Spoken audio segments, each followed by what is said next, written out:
Hi, and welcome to this briefing about monitoring. In the aviation industry, we connect people, and it's our obligation to ensure that they reach their destination safely.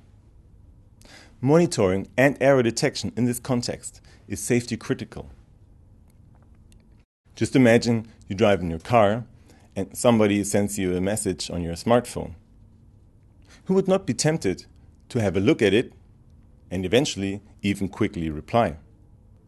The US National Safety Council states that 1 out of 4 car accidents occur due to texting while driving, leading to nearly 390,000 injuries each year.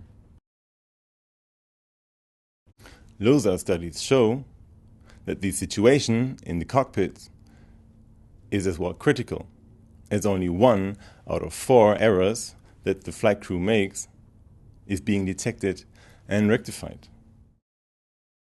Evidence shows that a crew which is effectively monitoring is more likely to detect any threats or errors than a crew that is not effectively monitoring. As such, a positive relationship exists between monitoring and threat and error management performance. If we can improve the monitoring skills of our pilots, we should be able to also improve their threat and error management performance, and as a result, increase safety. It sounds easy to accomplish, but there are some factors that make sometimes monitoring difficult. For example, distraction is one of the major factors that underlies most incidents and accidents. Distraction can be either physical or mental. Physical distractions occur due to interruptions, for example, from cabin crew or ATC, but also due to unexpected occurrences, for example, system malfunctions. Remember the TriStar crash in the Everglades, where 103 people died because a faulty light bulb distracted the flight crew from monitoring. Mental distractions usually accompany boredom and a lower vigilance state. Here, monitoring may still continue. Our reaction time to any sudden occurrence, however, will be longer and more error-prone. Today's modern aircraft are equipped with reliable systems. Therefore, system anomalies are rare. Unfortunately, our human ability of vigilant monitoring, especially for rare events, declines over time. That means that we are inherently poor at monitoring for infrequent and unexpected events. It's like looking without seeing. I remember a day where I accidentally passed by a friend of mine on the streets, and I looked at him, but I didn't really see him until he said hello to me.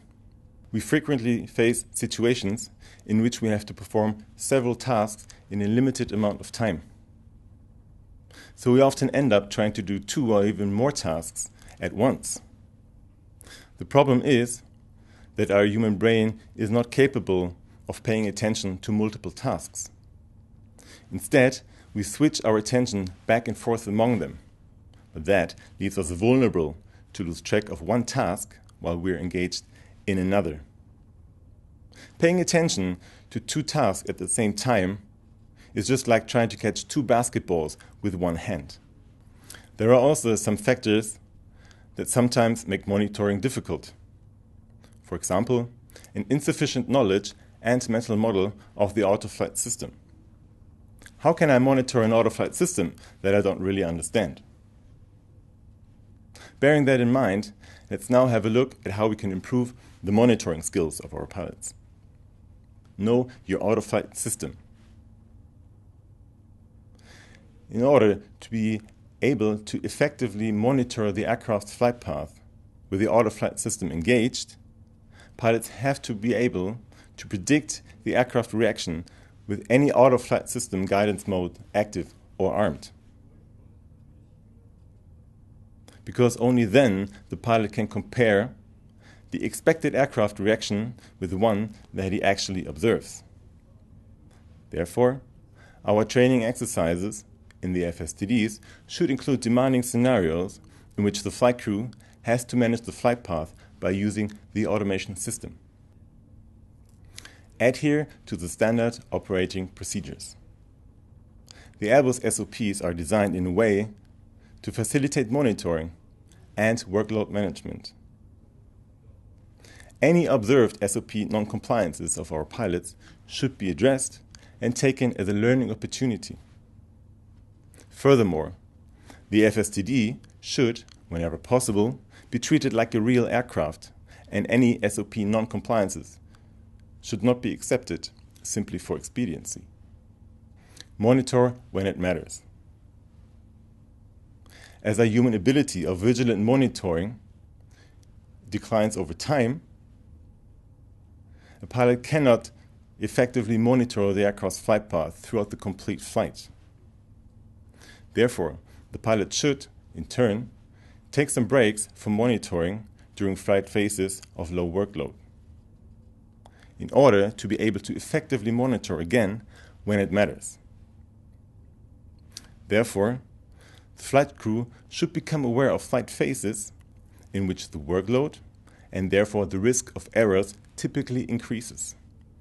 For example, when the flight crew expects taxiing on a congested apron, but surely during takeoff, approach, and landing. But also whenever the flight crew changes the energy state of the aircraft. We should bring to our trainees' mind that in situations of time pressure or distractions leading to a feeling of stress, they should primarily focus on flying the aircraft. Manage the workload. Some situations of high workload can be avoided, but some don't. Sometimes they just pop up. And if we feel stressed, we should inform the other crew members.